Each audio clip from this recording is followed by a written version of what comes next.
Welcome to Next to Madison, a podcast to help you live your best life. Hey, welcome back to another episode of Next to Madison. Today's episode is a very good episode, could be sensitive to some. I am sitting down with an amazing guest who is going to share her heartbreaking but also inspiring story that led her to be where she is today. She is an author of two hit books. She is a singer, and she's also a speaker and a survivor.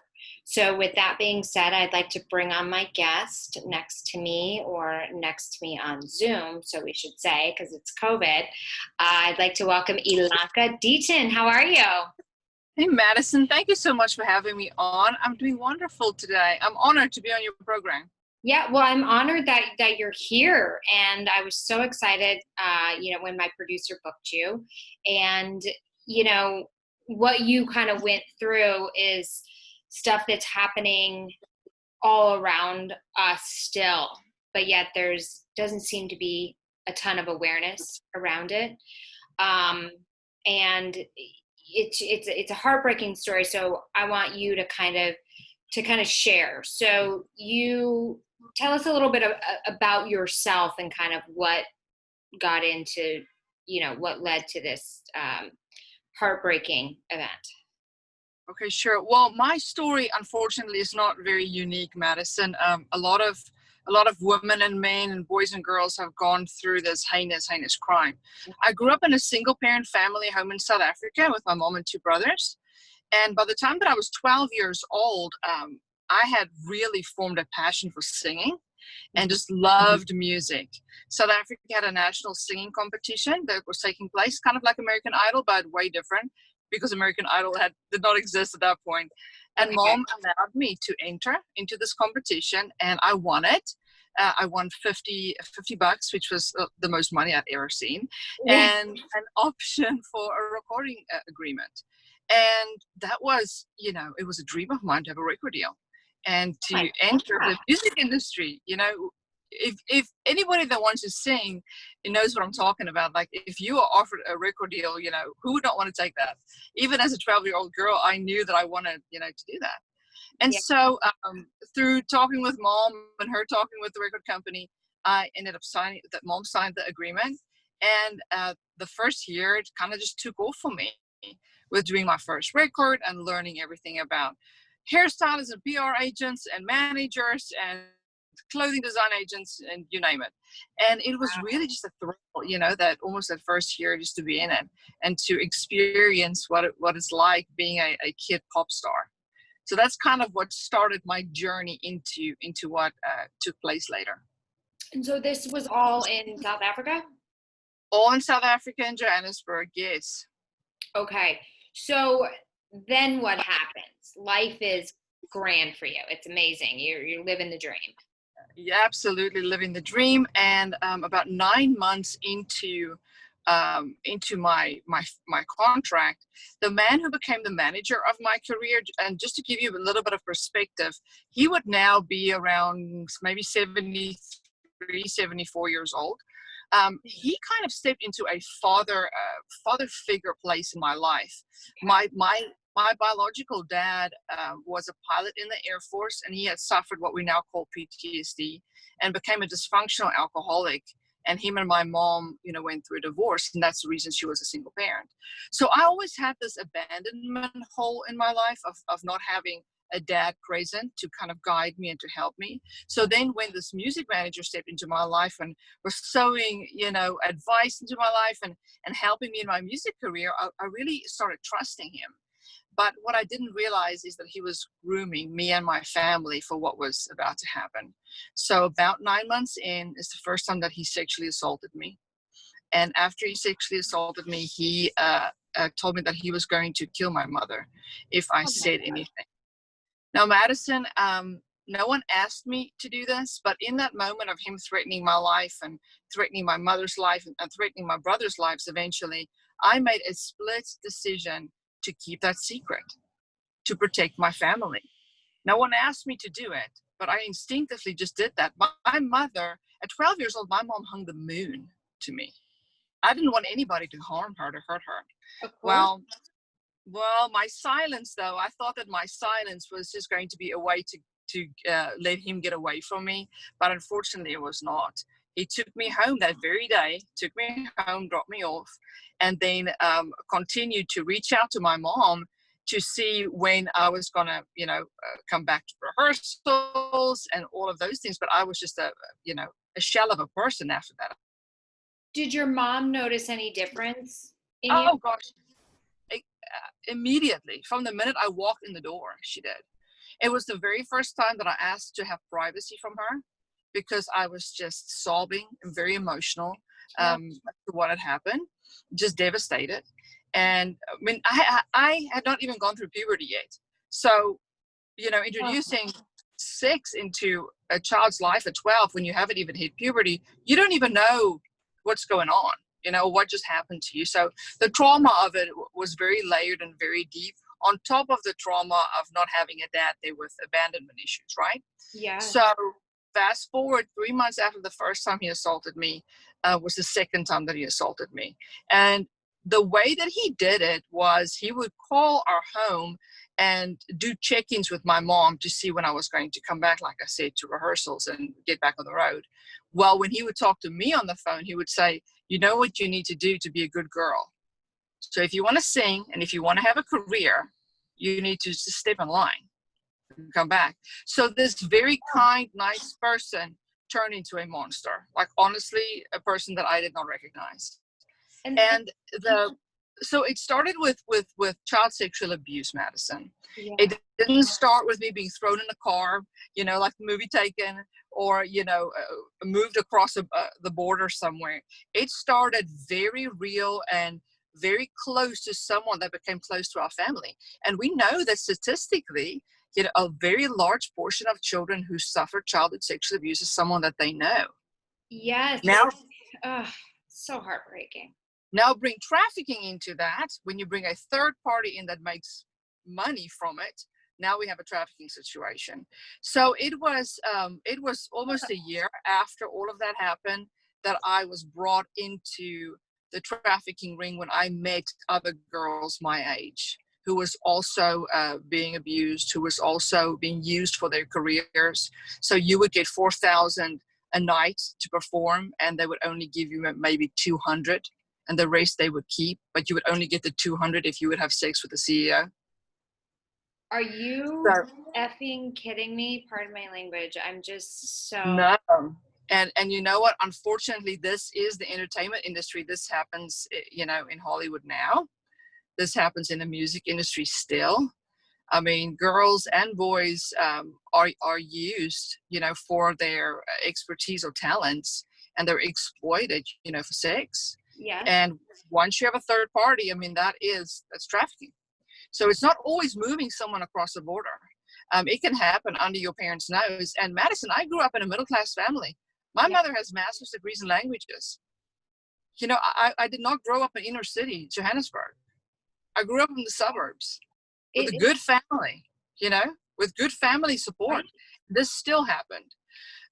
So it can happen to anyone. And, parents need to be so aware. So what would you say to a parent who might be listening, whose child wants to either, get into the music industry or into the Hollywood industry, to help protect them?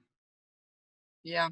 Well, if you are a single parent, I would be very cautious with who you surround your kids with.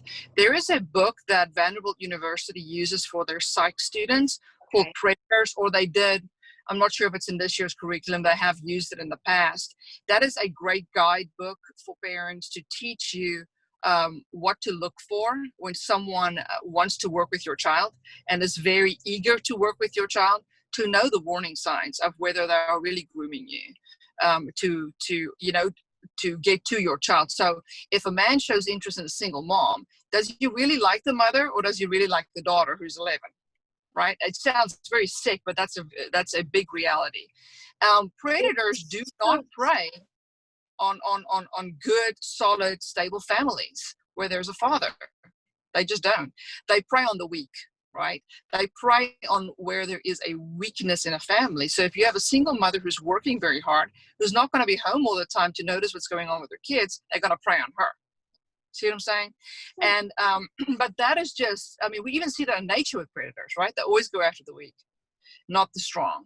So for parents, I would say the book Predators is an incredible book. It's a hard read, but it's a good book. And then Baylor University did an incredible study guide for parents on how to talk to your children, not only about abuse and trafficking, but have age-appropriate conversations all the way from 5 years old and up.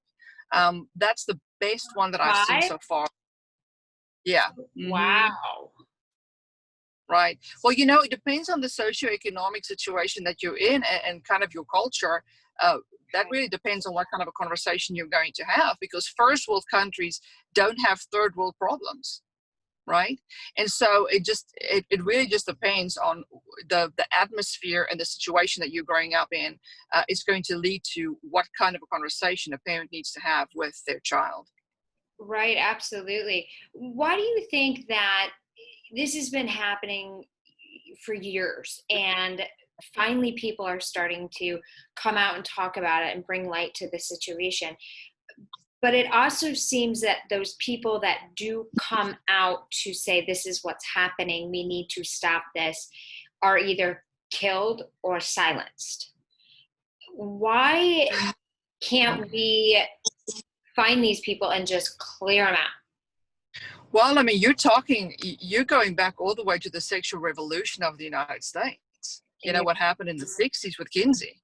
There was a plan and an agenda, you know, to form sex ed in this country. And they could only do that by forming the sexualization plan of the United States, you know, of America. And that went hand in hand with Playboy and Hustler and most of all of those. And there have been Supreme Court hearings on some of these things, you know, that you can look up. Actually, Dr. Judith Reisman at Liberty University is the professor who holds the largest archive of collected data on the sexualization of children in the United States that has led us to this point. Why is there such a pushback? Because there are a lot of pedophiles. There are a lot of unannounced pedophiles. There are people who, you know, who seem like normal family folks who, you know, view pornography every single night. And they have lustful earnings for things that are, you know, not normal. And that should not be allowed. And that isn't allowed because it's against the law in the US. That's why we've seen the pushback with Netflix. You know, obscenity material is against the law in the US. However, I do think, and this is just my opinion, Madison, I think the reason why trafficking is being spoken about more now, or that we see more awareness for it, is single-handedly because of President Trump. When he is the leader of the free world that stood up and said, I will throw the full weight of the United States government behind the issue of human trafficking, and we are not going to stand for such abuse. And what he did is he backed that claim up. I mean, he made that claim early on in his administration and backed it up with more than 9 different laws or reinstatements of laws, $35 million for survivors. He has 70 million plus in his next term's budget, you know, for survivors as well. The man is, just say what you want of him, he's done incredible things for the anti-human trafficking movement and specifically survivors. Yeah, and people need to realize that. I mean, the media is so quick to bash him, and it's like, right, hold on a second. Well, they want to politicize it, and the reality is, come on, I mean, that's immoral to do that. This is not a Republican or a Democratic issue. This is a bipartisan issue. Yeah, this is a human rights thing. And it's law. There are laws against it in the US. And so he's only stepping in line with those laws. And I'm so proud of what he's done. If I ever met him, I always say, if I ever met him, I would give him a handshake and say, thank you, you know, because you're standing up for the least of these. I'm sure that somehow people can make that happen for sure. Because, you know, it's just, the thing is, like, I kept feeling like the other parties wouldn't bring it up. And then I thought to myself, well, maybe they're involved. but I didn't want to make such an ugly accusation, but I think I could be possibly right.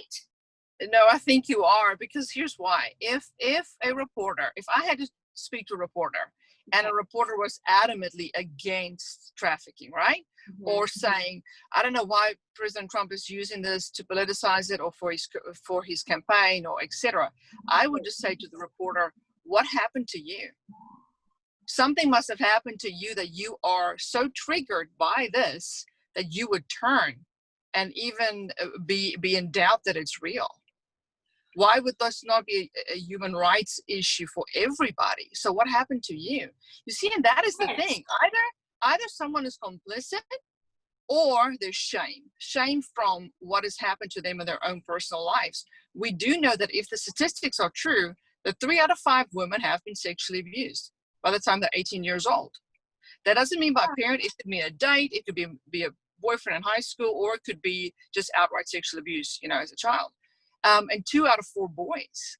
So that alone, if you just have a group of men and women in a room together, that is a very, very high statistic that we are looking at. Well, that's true. So that makes a good point. It's like, what did happen? Or are they in the denial phase, or is there something else going on? But then you've got the state of California that's working on lowering the age of consent.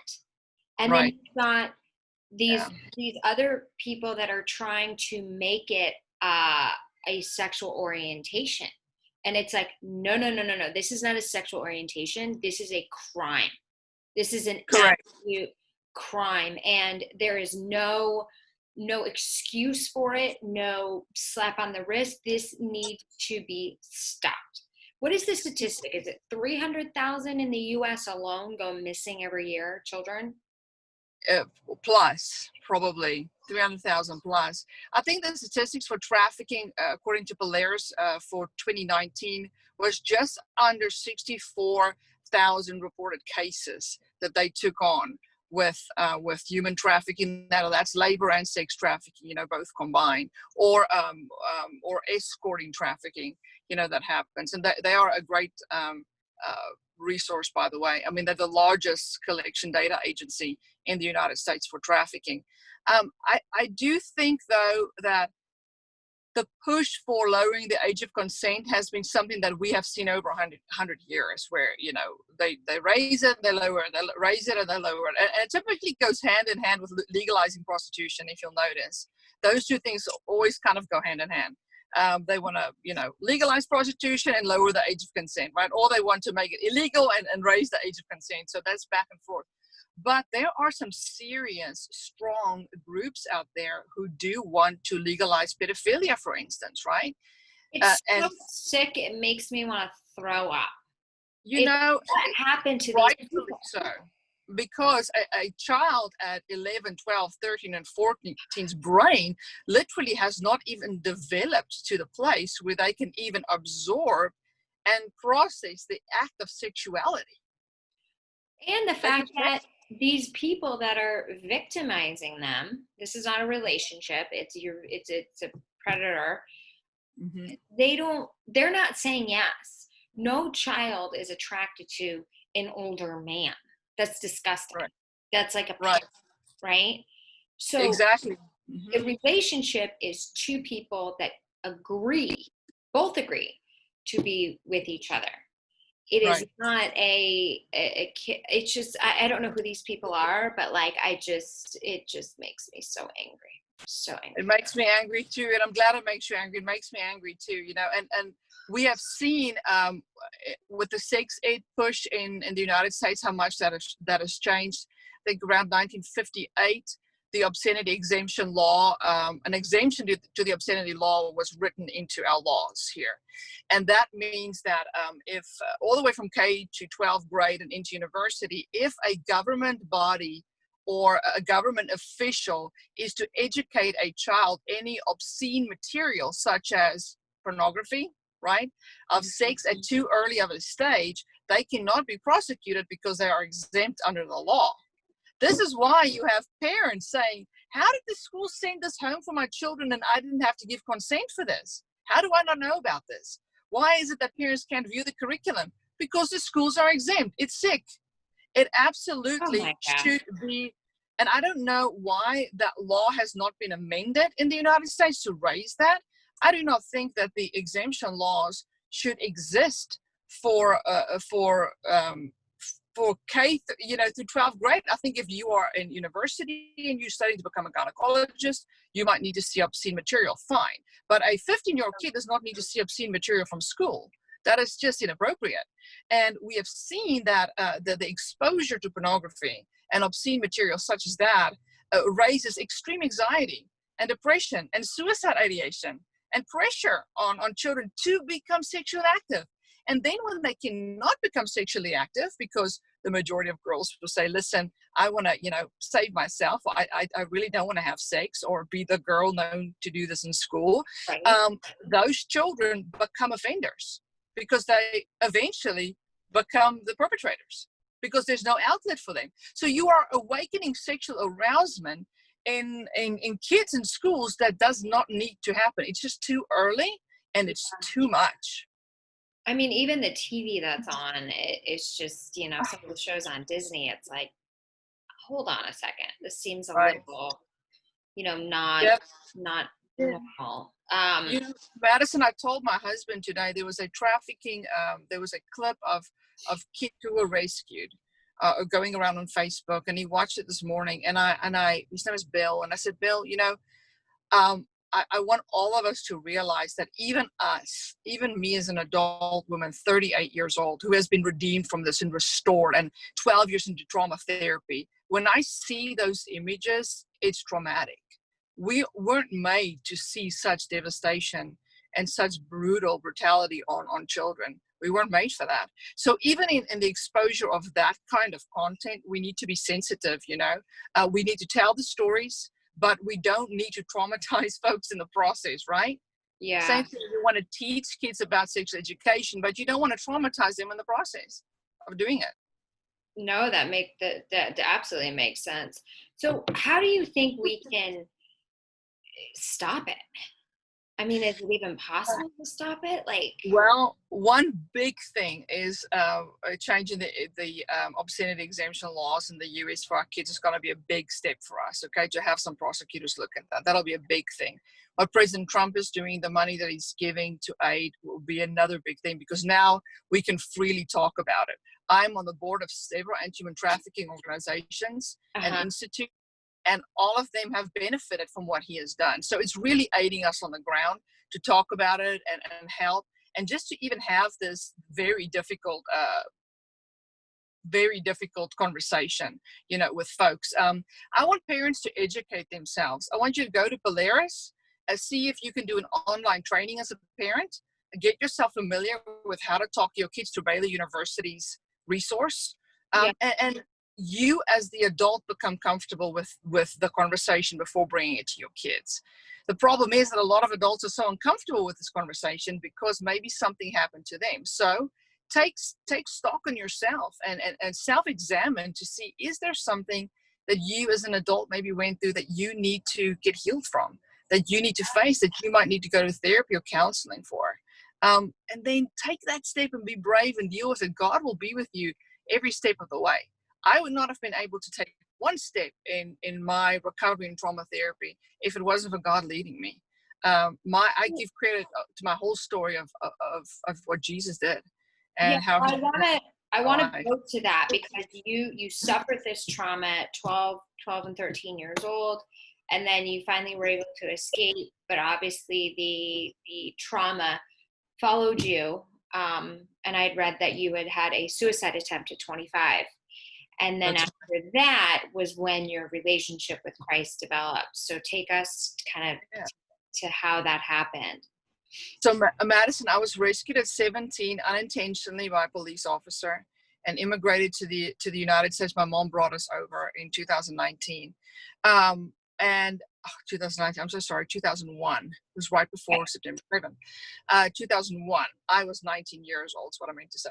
Yeah. And we came to the United States, and even though I was physically rescued out of the situation, I was not emotionally rescued. I was a prisoner to the trauma that I went through. And I walked into my adult life with suicide ideation, severe depression and anxiety. Oh, And at age 25, as you said, attempted suicide for the first time. And when I got out of the psychiatric hospital, I was just a shell of a person. I did not know what my identity was, who I was, what I was supposed to like, dislike, what I was supposed to do in life. I was very, very lost and feeling very alone and broken and shameful and just filled with so much guilt that somehow this all was my fault, and just carrying that every day. 3 months after that hospitalization, I was invited to come to a church called Christ Community here in Franklin. And I reluctantly went and heard a message of grace and peace that the pastor, Scotty Smith, preached on broken people, and that Jesus loves broken people because he can mend your broken heart, and he can turn your wounds into scars and show you the way. And I wanted that, Madison, but I did not understand the bridge of how to get there. So that afternoon, after the church service, not even half an hour after the church service, I attempted suicide a second time. And that was when God, and this is just my story, Madison, he just audibly called out to me and just said, Ilonka, why will you not cry out to me? Why will you not?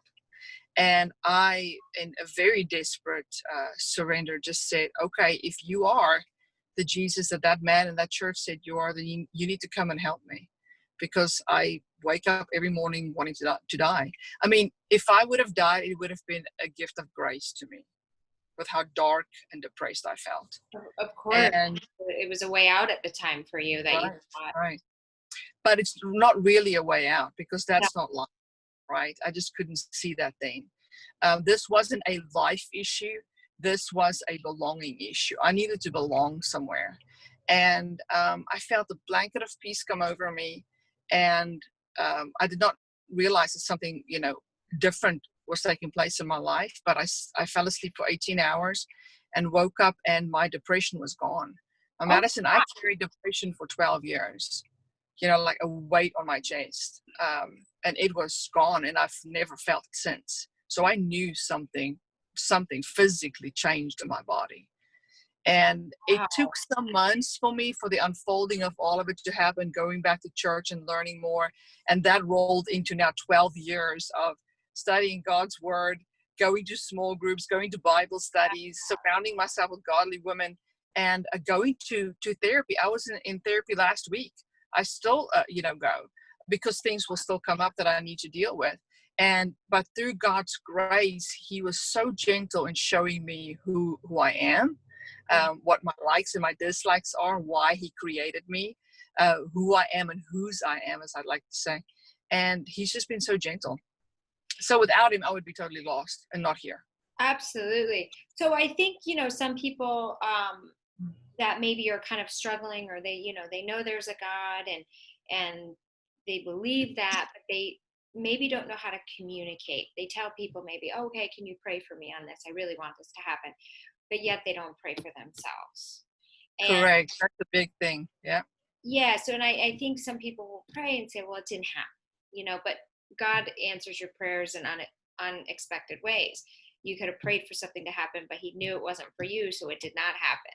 So how would you advise somebody to reach out to them and know that he's listening?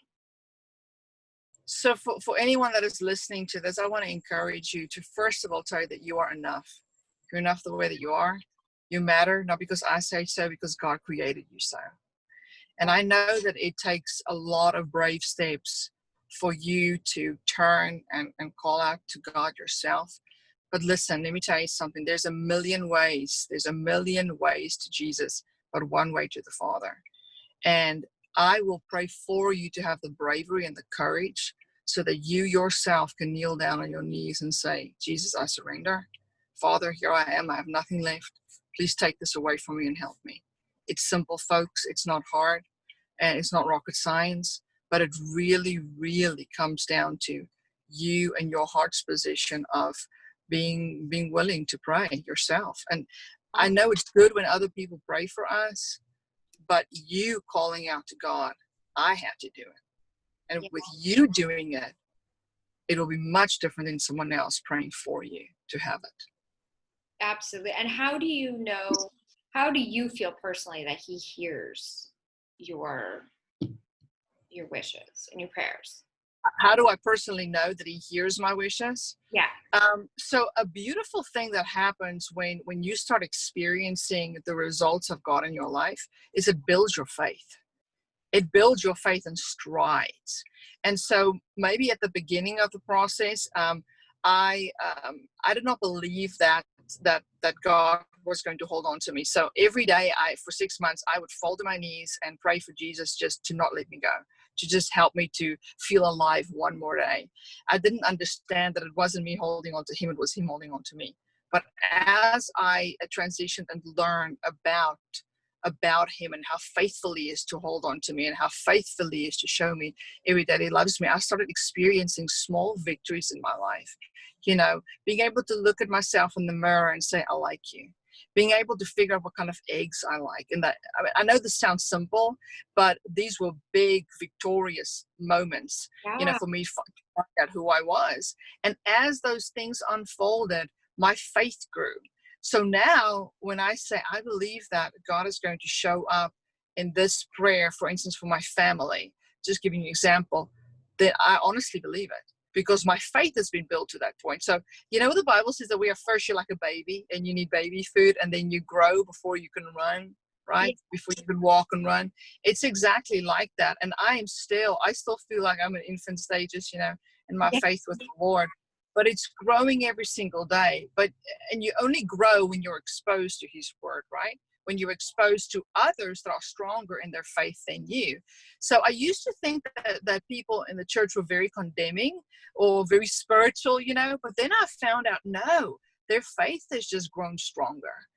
So instead of being intimidated by them, I would say, how did you manage to have faith that God was going to show up for you financially? How did you do that?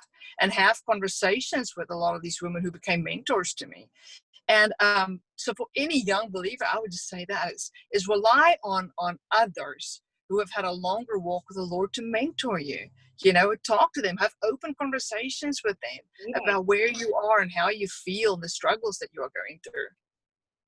Yeah, no, absolutely. Because I think a lot of people don't utilize them, and I was somebody that was like that for many many years. My family would pray for me, but I would never pray for myself. And then finally, I just started bringing him more into my life and making it more.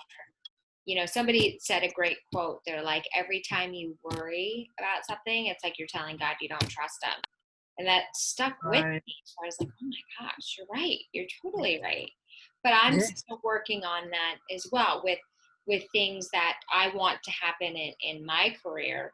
But it's like maybe, I need to communicate more to express how much, I really do want that. And I would like those doors to open and what I'm gonna do to serve people and to serve God, in return. Madison, you're so right. It's in the small things. Jesus wants a relationship with you and me and everyone around us closer than our own breath. Yeah. I will walk through my house, and if I see something, for instance, flowers that are beautiful, I will just say, Jesus, I just want you to know that through my eyes, these flowers are gorgeous. I love these roses. They're so pretty. Or I like caramel macchiatos. Just the smallest detail of my life to share with him. But that builds my relationship with him so that when I do go to him and say, Father, I am presented with a career opportunity, but I don't know where to go. I don't know which way to go. Do I take this? Do I not take this? Then to be able to have the faith and the relationship with him to know that he's going to guide me. And that he's either going to give me peace about it or check in my spirit or he's going to tell me. Yeah. And, God communicates with all of us in very different ways because he knows what our personalities need. And that's how he's going to communicate with us. But those small things of bringing him into your life. I don't know if you ever read the book, The Shack, which I know there was quite a bit of controversy about that. But in the book, The Shack, I've never even heard of it. in the book, The Shack, it's fiction, but it's really good. The author is laying on a dock with Jesus, looking up at the stars. And Jesus says to him, "What do you see?" And he says to Jesus, "Well, you created it. I don't have to tell you." And Jesus says to him in the book, "But I haven't seen it through your eyes. Tell me what you see." And Oh, I just thought, oh my goodness, what an awesome opening for a relationship, to tell the Lord how we see things, how we feel about things. Even though he's the creator of the universe, he gave us eyes and creativity, to yeah. experience those things. Ah, So we get to be co-authors in our life with how we perceive things. And so it's very beautiful. I mean, a relationship with Jesus is just a magical thing. So I could go on and on for days talking about him. absolutely. And for those of you listening who, are different religions or different faiths, whatever God is to you, reach out to what that is. There always has to be something bigger than yourselves that you believe in that guides you. So, Right. I don't want people listening and saying, well, that's not my religion. This really just applies to everything, whatever you see as a God, something that's bigger than you that helps guide you. This can be applied to. Um, Absolutely. as well. So I want to talk about, speaking of books, you have 2 books out Yes. there about your journey. And can you tell us about those? Sure. The first one is called Keeping Secrets, and that is my full biographical content of just story of what happened. Oh, So some people want details to know exactly when was I rescued, how long did it take, all those nitty-gritty details. Well, all of it is in my first book, Keeping Secrets. And okay. then there's also a great portion that focuses on redemption and what that looked like in my life, just detailed. It also has a full resource guide in the back for anyone that is struggling, that can get free, resources and counseling and help if you are in a struggling position or going through something like I went through. My second book is called A Secret Freedom, and it is a guided workbook for women to tell their own stories. So it is chapters, and at the end of each chapter, it has journaling options for you to work through some questions to help guide you into telling your life story. Because I get that a lot when I speak. Women would come up to me and say, how did you start telling your story? How did you even unpack it? I don't know where to begin. I want to tell it, but I don't want to speak publicly. And, and I would say that not everyone is called publicly to share their story, but everyone, is called to share their story in their life with the Lord, Mhm. or with someone that they trust, or with a journal. So get a journal, work through the steps, write it down. And even if you burn the journal afterwards because you don't want anyone to see it, Yeah. you've still worked through the process of telling your story. And this helps women realize that they matter and that they have a voice, and that it's okay for them to speak up and share their voices in private or in public. So it's really a way to encourage and empower women, to just get out there and share. I love that. That's amazing. So yeah, you guys definitely check out those books. But let's talk about what you're up to now, because you're still singing. Oh yes, I am. I'm a staff worship leader at Franklin First United Methodist in Franklin. Oh, that is wonderful. Yep. So are you Doing working that. at the church? You're a pastor, right? I'm not a pastor. No, I'm not a pastor, but just worship leader at the church, and lay Christian counselor, and I'm finishing up a degree in communications, and which is why my schedule's been a little bit hectic. And I've recorded 11 studio albums, which I adore every single one of them, and I'm currently working on a hymns album and contemplating a third book, possibly on the results of trauma and how to overcome trauma and what that might look like in a survivor's life. So I'm still thinking through that one, but always working on something. And then I also did a devotional with author Patsy Claremont, which is available on my website as well, which is ilonkadeaton.com. Okay, yeah, and the links to all her stuff will be on her episode page on nexttomadison.com, so you can quickly have access to all of those. So how has your music changed from the Oh, time you wow. started, because you were going through this? Are you actually, I want to know this question now, are you able to listen to the music you did when you were a victim? I am. Yeah, I am. I wasn't for a Right. very long time, but I can now. Yeah. I don't Right. think I would have been able to share my story, if I wasn't able to, to look back at that time and to glean from it to say, you Yeah. know what, some really bad stuff happened to me, but I've chosen to move on with my life, with a lot of help. But no, I can listen to that music. I wasn't much of a songwriter during those years, which I became much more of a songwriter after 2001 when we moved to the United States, and this really threw myself into a pop career like I had in South Africa, and that transitioned into me starting to write worship music after the Lord saved me, and wanting to tell my story through music first. So, for the first couple of years afterwards, I only wrote songs about my story. And then eventually, as I felt that I've done enough of that, the catharsis of going through that, I then started just writing vertical worship, and still do that. Absolutely love it. And I do some project writing too. If someone comes to me and says, hey, can you help me share my story or tell my story through a song? Yeah. I've done that. Mm-hmm. Well, I always just try to help folks, where I can, to resource them or help them in their process of where they are. and that's amazing. You are an angel. You literally are an angel. Oh, Because well, that's very kind of you, Madison. I'm a work in progress, girl. well, we all are. We're in soul school, they call it, right? Like we're trying to become everything we can before we check out, so to say, when we're invited.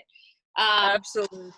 But no, Absolutely. but sharing your story and through your music and your books, like just the impact that you're having on people who might not be able to reach out or have that communication, and just to know that there's people like you who have been through it, that have been brave enough, because it is a very brave thing to share your story. And I'm so happy that I was blessed to have you on this podcast to share your journey. Thank you, Madison. I'm so thrilled and honored to be here. And, I do this for my kids so that they can have a better future and a better life. And just for any of your listeners out there, if you're struggling, please don't go to sleep without reaching out. There is so much free help that you can have access to help you through whatever it is that you are going through. Nothing is too big. Nothing is too big for you to get through. There's always light at the end of the tunnel. Absolutely. So before we go, tell everybody where we can find you. You've got your website, which is ilonkadeten.com, correct? That's correct, ilonkadeten.com. Okay. And we have a contact page. If you would like to contact us, please feel free to do so. I'd rather you contact us and not contact us if you need a resource. And also on Amazon. I am all over YouTube. Instagram is at Ilonka Deaton. Same with Facebook. And I'd love to hear from any of your listeners about the topic of human trafficking, how they think they can get involved, what they feel their passions are, and just overall what they think about the subject. Absolutely. And that's what we need to hear, is that, as much as you want to have cognitive dissonance, I think it's called, where you don't want to believe this is happening. It is happening. Yeah, so it it's is important to, if you can help, to get involved somehow, whether you're donating to a charity, whether you're mentoring, whether you're doing something, but also be the eyes and ears in your community. Look out for things that are a little bizarre, and you just might save somebody, and especially on airplanes, keep an eye out. Oh gosh, absolutely. But the airlines are so good at having literature about trafficking. I mean, you see it all over the airports, which I'm thrilled about. And yes, it's really good. And now flight attendants have been trained on what to look for, and we know that there have been cases where they've actually helped. And you might get to intervene in one person's story in your entire life, but that's enough. Yep. So if the typical thing, if you see something, say something. Yes, it is 100% true. So thank you so much for being here. I'm honored, blessed, lucky, all the other words that you would use. God bless you, Madison, and your career and your life. And just never forget that Jesus is for you. He's for you and with you always. Absolutely. Thank you for having me on.